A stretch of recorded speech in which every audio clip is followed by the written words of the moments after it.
Hi friends, எல்லாருக்கும் நமஸ்காரம். இன்றைக்கு நம்ம நல்ல சூப்பர் டேஸ்டான சாஃப்ட் அண்ட் டேஸ்டி தேங்காய் தோசை தான் செய்ய போகிறேன். நல்ல கிறிஸ்பியும் ஆனால் நல்ல சாஃப்ட்டுமான டேஸ்டியாய இந்த தேங்காய் தோசை நமக்கு ஈஸியாக நம்ம வீட்டில் தயார் பண்ணி எடுக்கலாம். பாருங்க எவ்வளோ சாஃப்டாக இருக்குதுன்னு. நல்ல டேஸ்ட்டாக இருக்கும். இதனோட கூட நல்ல ஒரு வரமிளகாய் சட்னி தான் நான் செஞ்சுருக்குது. இதனோட ரெசிபி ஷார்ட் வீடியோயாய் நம்ம சேனலில் நான் அப்லோட் பண்ணுறேன். எப்படி செய்யலாம் என்று நமக்கு பார்க்கலாம். அதுக்காக 2 கிளாஸு பச்சரிசி தான் நான் நல்லா கழுகி எடுத்துகிட்டு வந்திருக்கு. இந்த கிளாஸில் தான் 2 கிளாஸு பச்சரிசி எடுத்திருக்கு. இட்லி அரிசி கிடையாது, பச்சரிசி தான் நான் எடுத்திருக்கு. இது நல்லா கழுகி க்ளீன் பண்ணியதுக்கப்புறமா 4 மணி நேரம் தண்ணியில் அப்படியே நமக்கு ஊற வச்சு எடுக்கலாம். இது இட்லி அரிசியில் கூட செய்யலாம். 1/2 டீஸ்பூன் வெந்தயம் இதிலேக்கு நான் சேர்த்திருக்கு. இனி இது நல்லா மிக்ஸ் பண்ணியதுக்கப்புறமா மினிமம் 4 மணி நேரம் நமக்கு இதை ஊற வச்சு அப்படியே வைக்கலாம். இப்போ 4 மணி நேரம் நான் தண்ணியில் அப்படியே ஊற வச்சு எடுத்திருக்கு. இனி இதிலேக்கு அதே டம்ளரில் 2 கிளாஸு தேங்காய் தான் நான் எடுத்திருக்கு. இது இளம் தேங்காய் தான், நல்ல காஞ்ச தேங்காய் கிடையாது. இனி நமக்கு இது மிக்சியோட ஜார்லேக்கு போட்டு அரைச்செடுக்கலாம். கொஞ்சமாக தண்ணி சேர்த்தி தான் நான் அரைச்செடுத்திருக்கு. நம்ம ஊற வச்ச அதே தண்ணி தான் நான் இதிலேக்கு ஊற்றியிருக்கு. இது கொஞ்சம் திக்காயிட்டு தான் நம்ம அரைச்செடுக்கணும். நம்ம எடுத்த தேங்காயோட தண்ணியும் இதிலேக்கு ஊற்றி அரைச்செடுக்கணும். நல்ல இளம் தேங்காய் தான் நம்ம எடுத்திருக்கு. காஞ்ச தேங்காயிலும் இன்னும் நல்லது இதே மாதிரி இளம் தேங்காய் சேர்த்து அரைக்கும்போது தான். அதே கிளாஸில் 1 கிளாஸு சாப்பாடும் நமக்கு சேர்த்து அரைச்செடுக்கணும். எந்த சாப்பாடாக இருந்தாலும் பிரச்சனை இருக்காது. நான் மட்டை அரிசியோட சாப்பாடு தான் எடுத்திருக்கு. அதையும் சேர்த்து நமக்கு அரைச்செடுக்கணும். திக்காயிட்டு தான் இந்த மாவை அரைச்செடுக்கணும். அதிகமாக தண்ணி ஊற்ற தேவையில்லை.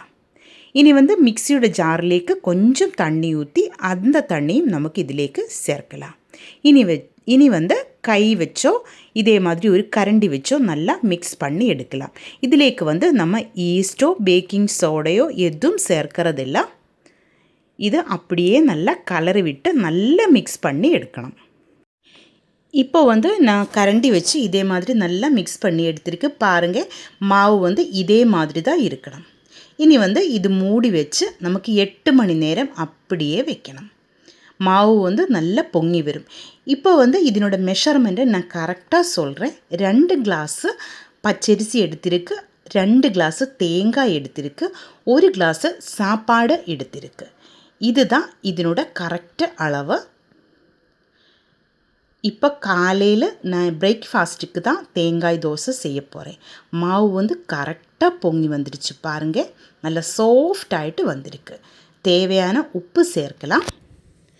இனி நமக்கு இதை நல்லா மிக்ஸ் பண்ணி எடுக்கலாம்.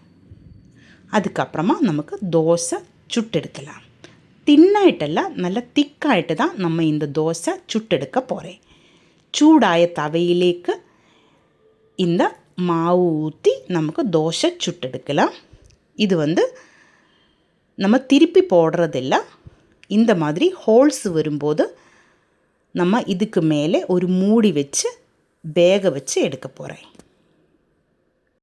ஹோல்ஸ் வந்த உடனே இதே மாதிரி ஒரு மூடி வச்சு நான் வேக வச்சு எடுத்திருக்கு. இது நமக்கு தட்டிலேக்கு மாற்றலாம். நம்ம சூப்பர் டேஸ்டி தேங்காய் தோசை ரெடி ஆகிருக்கு. இதே மாதிரி எல்லா தோசையும் நமக்கு சுட்டெடுக்கலாம். இதனோட கூட எனக்கு நல்ல சூப்பர் டேஸ்டாகி தோணியது ஒரு வரமிளகாய் சம்மந்தி தான்.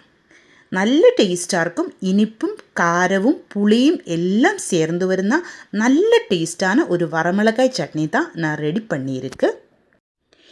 இதனோட வீடியோ நான் உடனே ஷார்ட் வீடியோ ஆகிட்டு நம்ம சேனலில் அப்லோட் பண்ணுறேன். கண்டிப்பாக நீங்கள் அந்த வீடியோயும் பாருங்கள். நல்ல டேஸ்ட்டாக இருக்கும். ஆனால் இந்த தோசைக்கு எல்லா சட்னியும் இதனோட கூட நல்ல காம்பினேஷன் தான். கண்டிப்பாக நீங்கள் ட்ரை பண்ணி பாருங்கள். இந்த வீடியோ உங்களுக்கு பிடிச்சிருந்தா சேனல் சப்ஸ்கிரைப் பண்ணுங்கள், லைக் பண்ணுங்கள். கேரளா ரெசிபீஸ் பிடிக்கிறவங்க ஃப்ரெண்ட்ஸுக்கு எல்லாம் நீங்கள் ஷேர் பண்ணி கொடுங்க. ஹைப் பண்ணி என்னை கொஞ்சம் சப்போர்ட் பண்ணி கொடுங்க. இதுவரைக்கும் நீங்கள் கொடுத்த எல்லா சப்போர்ட்டுக்கும் ரொம்ப நன்றிங்க. உங்களுடைய ஃபீட்பேக் கமெண்ட்டில் எழுதி போடுங்க. தேங்க்யூ.